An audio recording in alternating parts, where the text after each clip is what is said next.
So I went out and saw the Minecraft movie on opening night, like the original gamer that I am, OG status in this block world. And here's what I've got to say. Obligatory spoiler warning. This video will contain spoilers later in the video. I'll give you another warning beforehand. I just wanted to kind of throw that out there. My first note is unrelated to the movie itself, but I wanted to add it in because it genuinely improved my overall viewing experience. So, when I was sitting down and, the lights had gotten that first stage of dim, there was this kid in there who's probably like young teenager-ish, maybe 12, 13, something like that. And he came in with his buddy wearing homemade diamond armor. It was like obviously kind of a shoddy cardboard build, whatever. He was stepping up this staircase, and I don't know what happened, but he missed the step. And he did a full body fall into the short, shallow steps of this movie theater. And all anybody could hear before the movie had started was a... I feel really bad because I didn't have the self-control to stop myself. But I just started fucking laughing at the poor kid.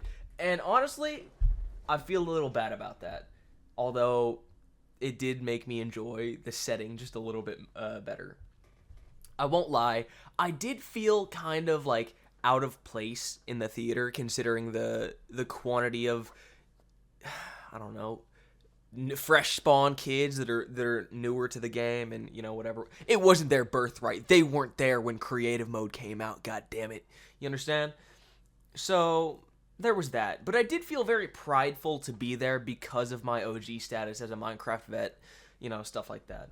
So, without any further ado, let's get into my actual thoughts and opinions on the film. I really do think the Minecraft movie did a good job at not taking itself too seriously. They kept themselves grounded and fairly rooted within the Minecraft universe, and it was a pretty good and relatively immersive film, especially when you tie in the set building, which was surprisingly nice. It really did keep immersion abundant. I wasn't a huge fan of the animation style they used.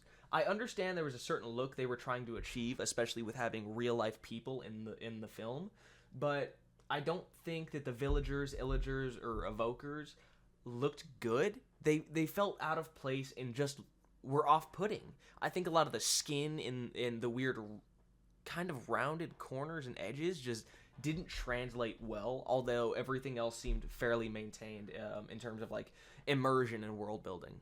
Although I was skeptical about the use of real-life people going into the movie, it wasn't as bad as I was expecting. Now, I really want to speak on the casting more than the use of real-life people, so that's exactly what I'm going to do. I think they did a pretty good job. Jack Black and Jason Momoa, specifically, were a pretty funny duo, and they added some charm. I felt like they were relatively real people, obviously very dramatized and exaggerated, but in terms of the Minecraft, obviously Bedrock Edition setting, they were fitting. They were whimsical, and they had their funny moments, and this and that, and they were pretty good, and I liked that. I think a lot of their performances were enhanced by the set building, which was surprisingly nice and incredibly immersive. I wasn't a fan of the animation style used in everything, especially with, the villagers, illagers, and evokers. I think there was a certain look that they wanted to achieve with them. It just turned out to be off-putting. Now, outside of that, like I said earlier, it was a pretty grounded film, and I can't complain too much, especially for it being, a kid's movie. One thing I was genuinely appalled at was the lack of fan service. Now, it's not a requirement, and I know that there was a lot of ground to cover in that department, but I was expecting something, maybe an allusion to, like, a big Minecraft content creator or YouTube. I would have absolutely loved to see or hear a reference to someone like Captain Sparkles, where they could have had easily a creeper aw man moment, or maybe reference one of like Fallen Kingdom or something. It just wasn't there for me. Now, to feed into my gripe with them using real life people, I do want to talk about the armor design. And to be entirely honest, it was straight ass. The helmets were the only thing that I felt looked good, and even that, good is a stretch. Like, they just didn't mesh well with the roundness of real life people. And Jack Black specifically, don't come after me here, don't flame me for this one. they had to pick the roundest guy to be the main character of a block game. Look, no judgment to Jack Black. He looks like he's lost weight since the film came out, to be entirely honest. It didn't mesh well. The armor was poor. I see why they only used it for a little bit of background stuff and loose plot hooks, but it just wasn't there. I think a lot of the humor in the film is getting an egregious amount of hate.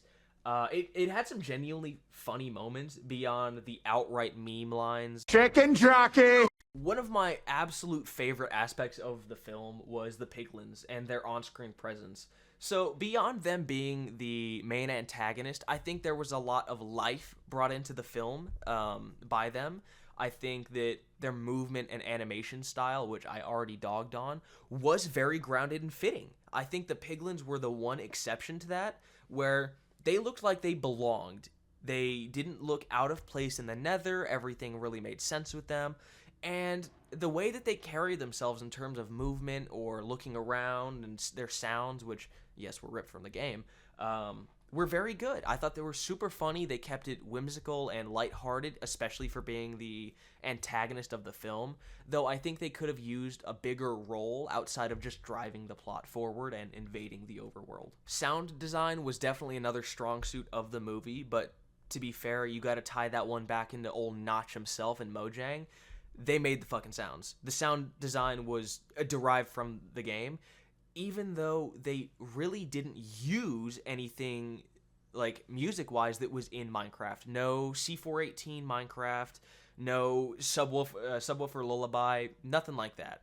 There were a few covers of songs that were in the game, but I think they could have dialed themselves in more. A lot of the sound effects were from the game, and that was great, but they could have done more, I think. I will say that the translation of in-game mechanics was pretty solid, but it really did leave me wanting.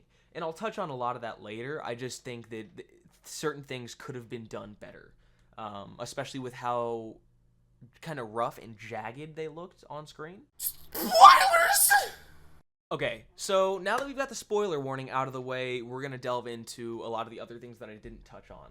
So, in terms of the mechanical translation to on-screen, I think the creeper scene was super out of fucking touch with the game. I know they had to pace it differently because it's a movie, but it just felt sloppy because, honestly, they should have been fucking blown up in that scene.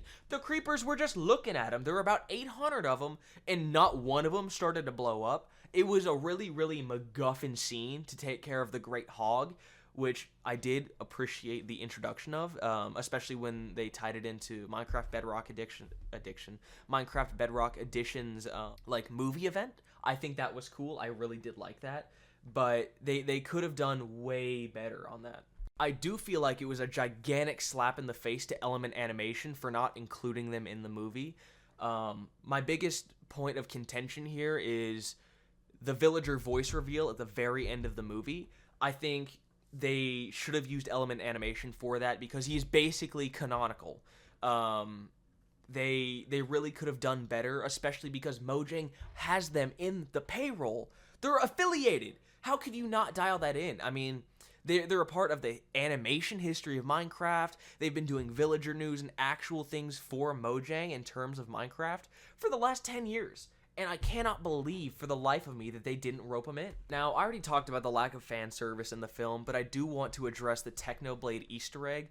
I'm very happy that he got brought up and mentioned. I just feel like we were leaving a lot of names out. But if anybody was deserving, it was Technoblade. He did so much for Minecraft and the community, and I'm really happy to see him immortalized on screen, whether you like the movie or not. It was probably like incredibly meaningful to his family, and as a community I feel like we do owe Sebastian Hansen, who plays Henry in the film, a lot of kudos and thanks. He's the only reason that we got to see Technoblade on screen immortalized like that, and if it weren't for him bringing it up to the director, the producer, whomever, we wouldn't have gotten that. So thank you, Sebastian Hansen. Thank you so much. It was a really big thing for you to do, and it was incredibly meaningful. Whether people liked your role or not, thank you. I do think the movie was rather short, which I do understand, but they could have run it out to about 2 hours and done a lot more in the film, and I think that would have been the better approach. But as it stands now, I could have used more of the movie itself. In terms of the plot before they actually get jumped into the overworld and all of that, I do find it a little weird, but it does make sense. I hate the fact that real life and the overworld in Minecraft can exist in the same, I don't know, setting. It just doesn't seem very true to the game, and I don't know what the deal. It brings up a lot of questions. Frankly, I don't like the fact that Steve is white. It's really weird. He's been a black guy the whole time, and I don't like that Jack Black was the one to fill that role for that reason, although I do think he breathed a new life into the character. Did Steve need life breathed into him? We can talk about that later. I just don't think that it was the ideal move. I think I was envisioning a different personality for him, and we very much got Jack Black being Jack Black as opposed to Steve. But in all fairness, he doesn't have a lot of groundwork to work with here. Steve doesn't talk. He goes, ugh. You know, he gets his hurt sound, and that's about it. Now, to wrap this up, my final thoughts are: it is a great popcorn movie. Fantastic to see with the with the family and maybe some friends if you grew up with the game. I don't want to speak on the movie theater experience. It wasn't bad. I was very lucky, and I had a pretty tame theater, especially for opening night. But I do feel bad for a lot of the movie theater employees and all that when it's becoming kind of a thing to destroy the fucking movie theater at, the first mention of Chicken jockey! Or, some meme line. I think that was a bit egregious. I don't think the movie deserves as much hate as it got. I really, really don't. And yeah, it could have used some better writing, and I would have enjoyed that, as well as a little bit more runtime. But all in all, everything considered, I have to say I enjoyed my experience with the Minecraft movie. And yes, it did leave me wanting in a few areas, and I will undoubtedly not be, buying a DVD or anything when it comes out. But I enjoyed the movie, not thoroughly, but I enjoyed it. So take that one how you will, and yeah. It looks like you've made it to the end of the video, and for that, I want to say thank you. This wasn't as long as I was expecting it to be, and I did a lot of effort for this. There was a lot of script writing in the theater, which is why this seems so bulletin point, cliff note, jump aroundy. But seriously, thank you so much for watching, and have a fantastic rest of your day.